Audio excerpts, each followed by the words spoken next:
¿Quiénes son los mormones? Continuación. Comunidad. La Iglesia participa activamente en los asuntos cívicos de las comunidades donde viven sus miembros. Se tiene la obligación de tomar posiciones sobre cuestiones morales que enfrenta la sociedad. En el ámbito de la política partidista, sin embargo, la Iglesia ha adoptado una estricta política de neutralidad. La misión de la Iglesia es predicar el Evangelio de Jesucristo, no para elegir a los políticos. No respalda, promueve o se opone a los partidos políticos, candidatos o plataformas, al reconocer que sus valores pueden residir en cada uno de ellos. Sin embargo, la Iglesia anima a sus miembros a ser ciudadanos responsables en sus comunidades, incluidas las que estén informadas sobre los temas y votar en las elecciones. Además, se espera que sus miembros participen en el proceso político de una manera informada y civil, respetando el hecho de que los miembros de la Iglesia provienen de una variedad de orígenes y experiencias. Respeto y tolerancia. En ese mismo espíritu de civilidad y respeto, el presidente Monson recientemente hizo un llamado a los miembros de la Iglesia para una mayor comprensión y la tolerancia religiosa. Exhorto a los miembros de la Iglesia, donde quiera que estén, que muestren bondad y respeto a todas las personas en todas partes. El mundo en que vivimos está lleno de diversidad. Podemos y debemos demostrar respeto hacia las personas cuyas creencias difieren de las nuestras. Servicio humanitario. En su conferencia de prensa inaugural celebrada el 4 de febrero de 2008, el presidente Monson hizo hincapié en la importancia de la cooperación en los esfuerzos cívicos. Tenemos la responsabilidad de ser activos en las comunidades donde vivimos todos los santos de los últimos días y trabajar en cooperación con otras iglesias y las organizaciones. Mi objetivo no es que yo crea que es importante que eliminemos la debilidad de uno por sí solo y sustituirlo por la fuerza de personas que trabajan juntas. Los esfuerzos a nivel mundial de caridad de la Iglesia a menudo se llevan a cabo en colaboración con otras religiones y organizaciones de buena voluntad. Solamente en el año 2007 la Iglesia respondió a terremotos de gran magnitud en 5 países, donde grandes incendios en 6 países, carencias y el hambre en 18 países, y las inundaciones y tormentas severas en 34 países. En total, la Iglesia y sus miembros respondieron a 170 grandes desastres, casi uno de cada 2 días durante todo el año. La motivación de este trabajo se centra en gran manera a nivel mundial en la simple responsabilidad dada por Jesús hace tantos años. Amarás a tu prójimo como a ti mismo. Aborto.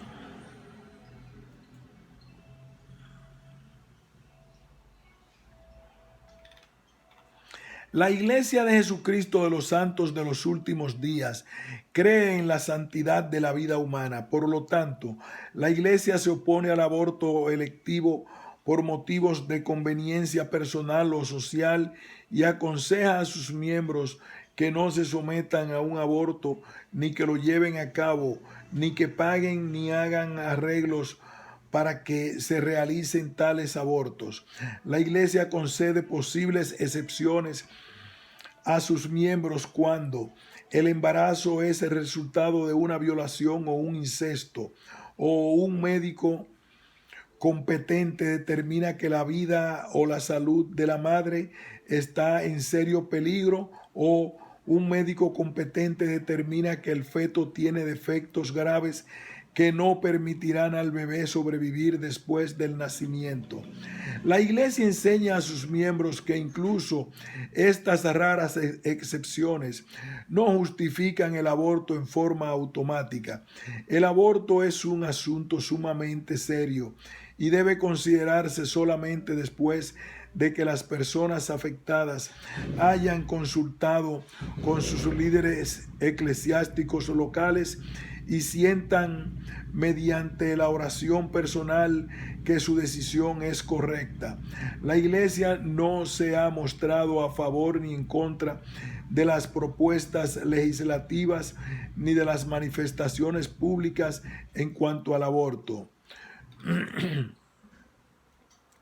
Abuso o maltrato.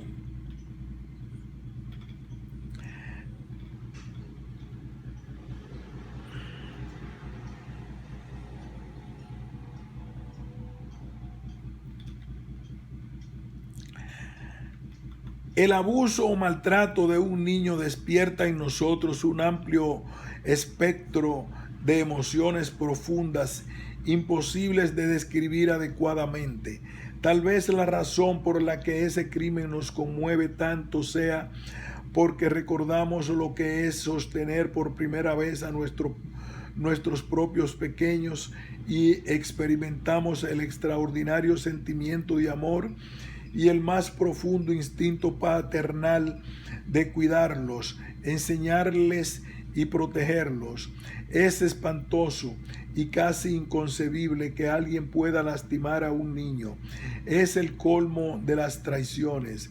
La sociedad se está unificando, se está levantando y está erradicando al abuso y el maltrato de menores. Una y otra vez vemos comunidades enteras que se movilizan para buscar a niños que se sospecha han sido raptados y abusados o maltratados. Cuando un solo niño está en peligro se convierte en una noticia nacional. Pero el abuso o maltrato de menores no siempre ha sido noticia en los medios noticiosos, sino que ese mal acechaba entre las sombras, casi invisible y casi siempre indecible. Sin embargo, aún antes de que el tema llegara a ser candente en los Estados Unidos, Gordon B. Hinckley, en ese entonces presidente de la Iglesia de Jesucristo de los Santos de los Últimos Días, denunció públicamente el abuso o maltrato de menores como un terrible mal. A principios de la década de 1980, él expresó nuestros pensamientos y sentimientos cuando en la transmisión mundial de una conferencia dijo: me alegro de que haya una mayor conciencia pública de este acto malévolo, la explotación de los niños para la satisfacción de deseos sádicos es un pecado de los más atroces. ¿Qué otra postura podía tomar la Iglesia? Este problema está relacionado con la esencia misma de la doctrina de la Iglesia. Los niños pequeños son inocentes y valiosos a los ojos de Dios. Jesucristo vivió algunos de sus momentos más tiernos con los niños y reservó su lenguaje más enérgico para las personas que abusaban de ellos o los maltrataban. Y cualquiera que haga tropezar a alguno de estos pequeños que creen en mí, mejor le fuera que se colgase al cuello una piedra de molino de asno y que se le hundiese en lo profundo del mar. Además, la familia es el núcleo de la iglesia. Los niños asisten a las reuniones de la iglesia con sus padres. Entre las prácticas de la iglesia se encuentra la noche de hogar que se realiza cada semana, durante la cual se hacen a un lado otros intereses con el fin de edificar relaciones familiares firmes. En la familia los padres se fortalecen el uno al otro para cuidar y proteger a los hijos, brindándoles un entorno idóneo para que crezcan y se desarrollen en un ambiente de amor y apoyo. La iglesia provee un lugar de reunión para las familias que están resueltas a criar a los hijos con valores espirituales. Tanto la iglesia como la familia tienen supremo interés en el bienestar de los niños. En ese documento se explica el tema del abuso o maltrato de menores desde la perspectiva de la Iglesia de Jesucristo de los Santos de los últimos días. ¿Qué se está haciendo para ponerle freno a la problemática? ¿Qué está haciendo la Iglesia por las víctimas? ¿Han existido casos judiciales y pagos extrajudiciales? Y si es así, ¿por qué? ¿Cómo trata la iglesia a las personas que abusan o maltratan a niños? ¿En qué difieren las experiencias de esta iglesia con las de otras organizaciones religiosas y laicas? ¿En qué se asemejan?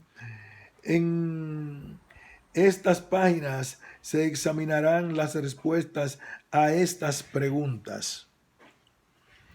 La protección de los niños. La función de la iglesia en la guerra comunitaria contra el oprobio del abuso y el maltrato es aprender lo que podamos, enfrentar el problema donde exista y compartir nuestras experiencias con otros que tengan la misma motivación. ¿Quiénes integran el clero?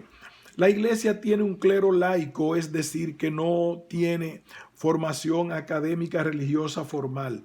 A los líderes de las congregaciones de la iglesia de Jesucristo de los Santos de los últimos días se les llama obispos y son seleccionados de entre los miembros locales para que presten servicio voluntario durante unos 5 años.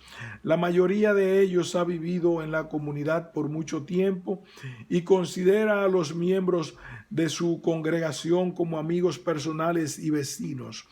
Y la mayoría de los obispos tienen hijos propios, a menudo hijos pequeños, que asisten a la iglesia y participan en las actividades. Por lo tanto, los obispos ya están personalmente dedicados a la seguridad y el bienestar de la iglesia en su comunidad.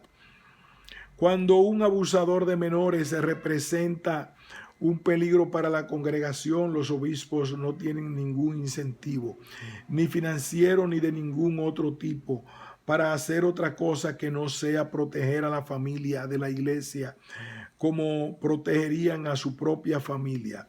Los obispos no reciben ningún salario ni compensación económica de ningún tipo. Tampoco son miembros aislados del clero. No hay ninguna orden clerical especial dentro de la iglesia a la cual puedan pertenecer. Los obispos santos de los últimos días viven en la comunidad y trabajan en empleos regulares tal como lo hacen todos los demás, ya que administran las exigencias de su oficio de obispo, principalmente en los fines de semana y en las tardes. Solo lo pueden hacer llamando a muchos otros miembros de la congregación para ayudarles. El obispo podría ser un maestro de escuela, un doctor o un empresario. Para ayudarles se le podría pedir a una bibliotecaria que dé la clase de la escuela dominical a los niños de 6 años. A una farmacéutica se le podría encargar la organización de los niños de 3 a 11 años. Dichos llamamientos son provisionales y cambian con frecuencia, pero se espera que todos los que presten servicio por invitación del obispo vivan de acuerdo con los principios de su religión, la cual tiene como base el respeto por la familia y naturalmente por los niños. ¿Qué significan los títulos? Existe otra dimensión importante del ministerio laico de la Iglesia, que es vital que entiendan los abogados, los periodistas y otras personas interesadas en el abuso y maltrato de menores. Prácticamente todos los miembros activos de una congregación santo de los últimos días tienen algún puesto de responsabilidad para ayudar al obispo a llevar a cabo su trabajo. En el caso de los hombres adultos y los jóvenes a partir de los 12 años de edad, todos los que sean dignos forman parte del sacerdocio de la iglesia. Normalmente un joven de 12 años que asista con regularidad a la iglesia será ordenado diácono. Cuando cumpla los 14 años llegará a ser maestro y cuando llegue a los 16 será presbítero. La mayoría de los varones adultos son ordenados élderes o sumos sacerdotes. No obstante, el simple hecho de ser ordenado al sacerdocio y tener el título de presbítero élder o sumo sacerdote no le da a la persona ninguna autoridad en la congregación ni lo convierte en líder. Sus compañeros miembros de la iglesia no lo tratan con respeto o reverencia especiales. De hecho, aunque un varón deje de tener contacto con la iglesia, sigue siendo un élder o un sumo sacerdote mientras siga siendo miembro de la iglesia. De vez en cuando, los artículos de periódicos presentan titulares como líder mormón acusado de abusar sexualmente a menores.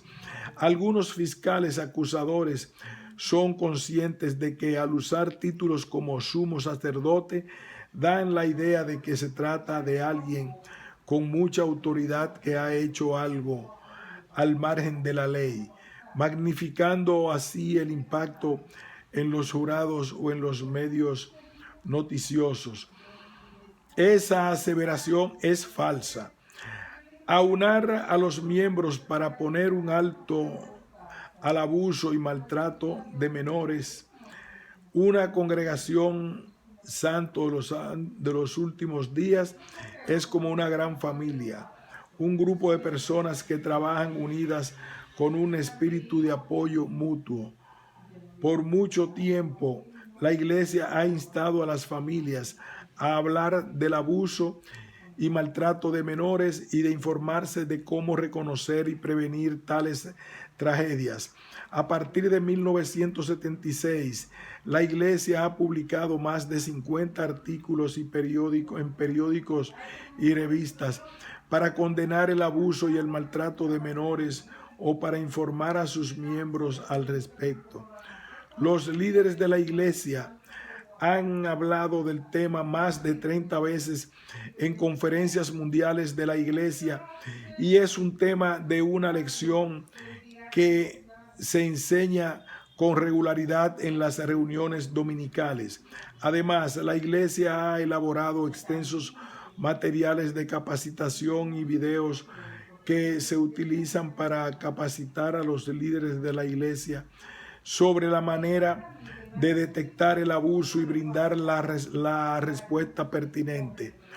Se ha dispuesto una línea de ayuda disponible las 24 horas en los Estados Unidos y Canadá, dotada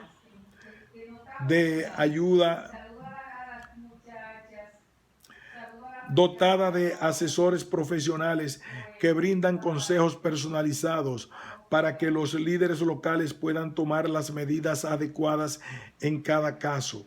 Los líderes de otras regiones del mundo cuentan con recursos locales de apoyo para atender situaciones de abuso o maltrato. Por último, la iglesia está haciendo todo lo posible por fortalecer a las familias. Toda persona y toda institución debe hacer su parte, pero a fin de cuentas, la mejor defensa contra el abuso y maltrato de menores es tener familias fuertes, amorosas y vigilantes. El entonces presidente de la iglesia, Gordon B. Hinckley dijo: todo esto seguirá sucediendo y empeorará a menos que exista un reconocimiento serio, una convicción fuerte y ferviente con respecto al hecho de que la familia es un instrumento del Todopoderoso.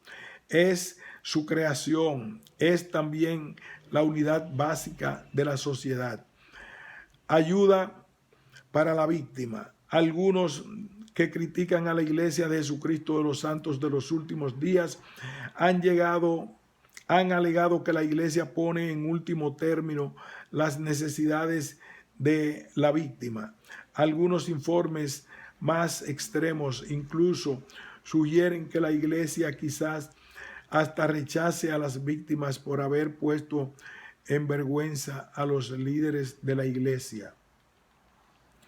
Dichos críticos han representado totalmente al revés los principios religiosos de la Iglesia. El primer interés de la Iglesia es ayudar a la víctima.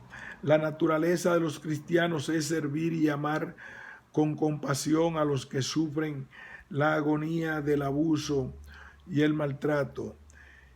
Es parte integral de nuestro ministerio. Punto. Continuaremos.